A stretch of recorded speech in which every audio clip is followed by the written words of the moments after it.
Chapter 10 The Lobster Quadrille. The Mock Turtle sighed deeply and drew the back of one flipper across his eyes.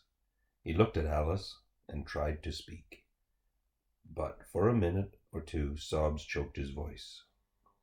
"Same as if he had a bone in his throat," said the Griffin, and it set to work shaking him and punching him in the back. At last the Mock Turtle recovered his voice, and with tears running down his cheeks, he went on again. "You may not have lived much under the sea."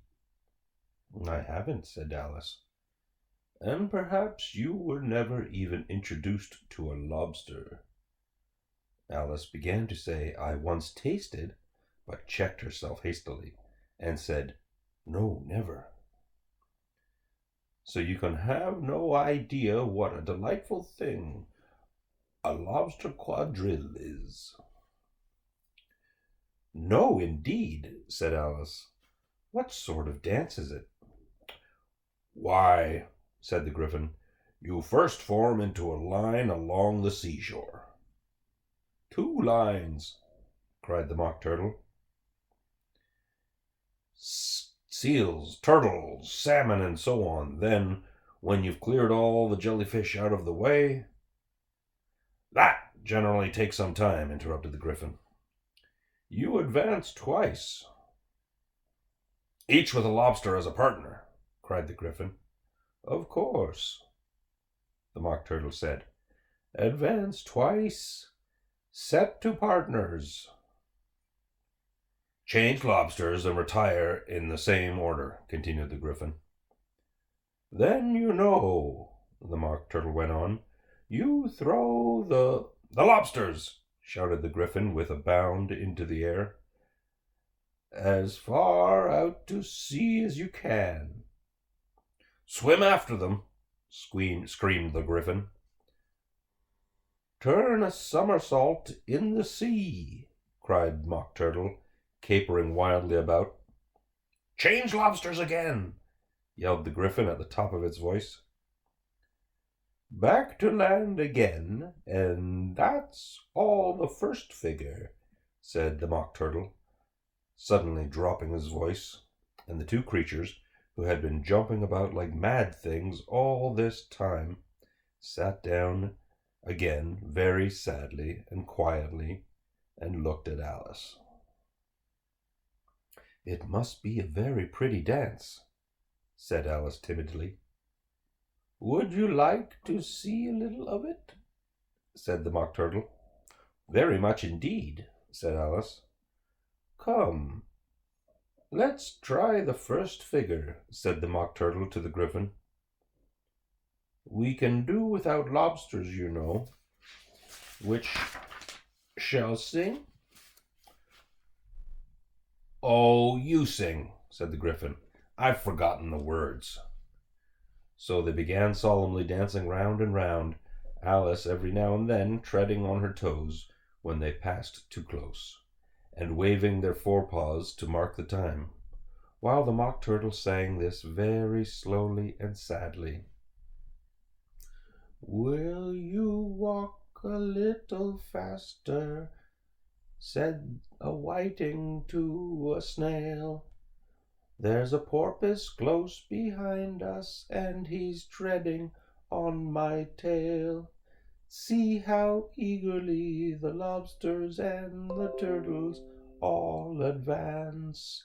They are waiting on a shingle. Will you come and join the dance? Will you, won't you, will you, won't you, will you join the dance? Will you, won't you, will you, won't you join the dance? You can really have no notion how delightful it will be when they take us up and throw us with the lobsters out to sea." But the snail replied, too far, and gave a look askance. Said he thanked the whiting kindly, but he would not join the dance. Would not, could not, would not, could not, would not join the dance. Would not, could not, would not, could not join the dance. What matters it how far we go? His scaly friend replied. There is another shore, you know, upon the other side. The further off from England, the nearer is to France. Then turn not pale, beloved snail, but come and join the dance. Will you, won't you, will you, won't you, will you join the dance? Will you, won't you, will you, won't you join the dance?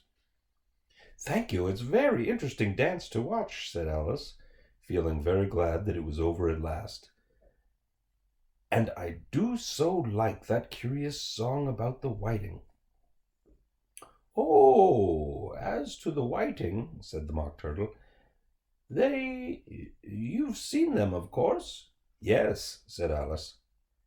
I've often seen them at She checked herself hastily. I don't know where Din may be, said the Mock Turtle, but if you've seen them so often, of course you know what they're like. I believe so, Alice replied thoughtfully. They have their tails in their mouth, and they're all over crumbs. You're wrong about the crumbs, said the Mock Turtle. Crumbs would all wash off in the sea, but they have their tails in their mouths. And the reason is, here the Mock Turtle yawned and shut his eyes. Tell her about the reason and all that, he said to the Gryphon. The reason is, said the Gryphon, that they would go with the lobsters to the dance, so they got thrown out to sea. So they had to fall a long way, so they got their tails fast in their mouths, so they couldn't get them out again. That's all. Thank you, said Alice. It's very interesting. I never knew so much about the whiting before. I can tell you more of... I can tell you more than that if you like, said the Gryphon. Do you know why it's called a whiting? I never thought about it, said Alice. Why? It does the boots and shoes, the Gryphon replied very solemnly. Alice was thoroughly puzzled. Does the boots and shoes, she repeated in a wondering tone. Why, what are your shoes done with? Said the Gryphon. I mean, what makes them so shiny? Alice looked down at them and considered a little before she gave her answer. They're done with blacking, I believe. Boots and shoes under the sea, the Gryphon went on in a deep voice, are done with a whiting. Now you know. And what are they made of? Alice asked in a tone of great curiosity. Soles and eels, of course, the Gryphon replied rather impatiently. Any shrimp could have told you that. If I'd been the whiting, said Alice, whose thoughts were still running on the song, I'd have said to the porpoise, keep back, please, we don't want you with us. They were obliged to have him with them, the Mock Turtle said. No wise fish would go anywhere without a porpoise. Wouldn't it really? Said Alice, in a tone of great surprise. Of course not, said the Mock Turtle. Why, if a fish came to me and told me he was going a journey, I should say, with what purpose? Don't you mean purpose? Said Alice. I mean what I say, the Mock Turtle replied in an offended tone, and the Gryphon added, Come, let's hear some of your adventures. I could tell you my adventures beginning from this morning, said Alice a little timidly, but it's no use going back to yesterday because I was a different person then. Explain all that, said the Mock Turtle. No, the adventures first, said the Gryphon in an impatient tone, Explanations take such a dreadful time. So Alice began telling them her adventures from the time when she first saw the white rabbit. She was a little nervous about it just at first. The two creatures got so close to her on each side and opened their eyes and their mouths so very wide. But she gained courage and she went on. Her listeners were perfectly quiet till she got to the part about repeating, "You are old, Father William," to the caterpillar, and the words all coming different. And then the Mock Turtle drew a long breath and said, "That's very curious." "It's all about as curious as it can be," said the Griffin. "It all came differently," the Mock Turtle repeated thoughtfully. "I should like to hear her try and repeat something now. Tell her to begin." He looked at the Griffin as if he thought it had some kind of authority over Alice. "Stand up and repeat, 'Tis the voice of the sluggard,'" said the Griffin. How the creatures order one about and make one repeat lessons, thought Alice. I mightn't be at school at once. However, she got up and began to repeat it, but her head was so full of the lobster quadrille that she hardly knew what she was saying. Then the words came very queer indeed. "'Tis the voice of the lobster," I heard him declare. "You have baked me too brown, I must sugar my hair. As a duck with its eyelids, so he with his nose trims his belt and his buttons and turns out his toes. When the sands are all dry, he is gay as a lark, and will talk in contemptuous tones of the shark. But when the tide rises and sharks are around, his voice has a timid and tremulous sound." "That's different from what I used to say when I was a child," said the Griffin. "Well, I never heard it before," said the Mock Turtle, "but it sounds uncommon nonsense." Alice said nothing. She had sat down with her face in her hands, wondering if anything would ever happen in a natural way again. "I should like to have it explained," said the Mock Turtle. "She can explain it. She can't explain it," said the Turtle hastily. "Go on with the next verse." "But about his toes?" the Mock Turtle persisted. "How could he turn them out with his nose, you know?" "It's the first position in dancing," Alice said, but was dreadfully puzzled by the whole thing and longed to change the subject. "Go on with the next verse," the Griffin repeated impatiently. "It begins, 'I passed by his garden.'" Alice did not dare to disobey, though she felt sure it would all come wrong, and she went on in a trembling voice.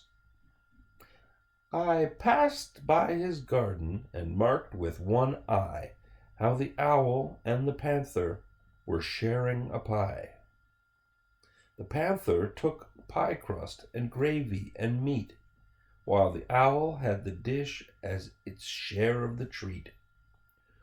When the pie was all finished, the owl, as a boon, was kindly permitted to pocket the spoon, while the panther perceived knife and fork with a growl, and concluded the banquet. "What is the use of repeating all that stuff?" the Mock Turtle interrupted, "if you don't explain it as you go on. It's by far the most confusing thing I ever heard." "Yes, I think you'd better leave off," said the Griffin, and Alice was only too glad to do so. "Shall we try another figure of the lobster quadrille?" the Griffin went on, "or would you like the Mock Turtle to sing you a song?" "Oh, a song, please, if the Mock Turtle would be so kind," Alice replied, so eagerly that the Gryphon said in a rather offended tone, "No accounting for taste. Sing our turtle soup, will you, old fellow?" The Mock Turtle sighed deeply and began, in a voice sometimes choked with sobs, to sing this: "Beautiful soup, so rich and green, waiting in a hot tureen. Who for such dainties would not stoop? Soup of the evening, beautiful soup. Soup of the evening, beautiful soup. Beautiful soup. Beautiful soup. Soup of the evening, beautiful, beautiful soup. Beautiful soup, who cares for fish, game, or any other dish? Who would not give all else for 2 pennyworth only of beautiful soup? Pennyworth only of beautiful soup. Beautiful soup. Beautiful soup. Soup of the evening. Beautiful, beautiful soup. "Chorus again!" cried the Gryphon, and the Mock Turtle had just begun to repeat it, when a cry of "The trial's beginning!" was heard in the distance. "Come on!" cried the Gryphon, and taking Alice by the hand, it hurried off without waiting for the end of the song. "What trial is it?" Alice panted as she ran, but the Gryphon only answered, "Come on!" and ran the faster, while more and more family came, carried on the breeze that followed them, the melancholy words, "Soup of the evening, beautiful soup."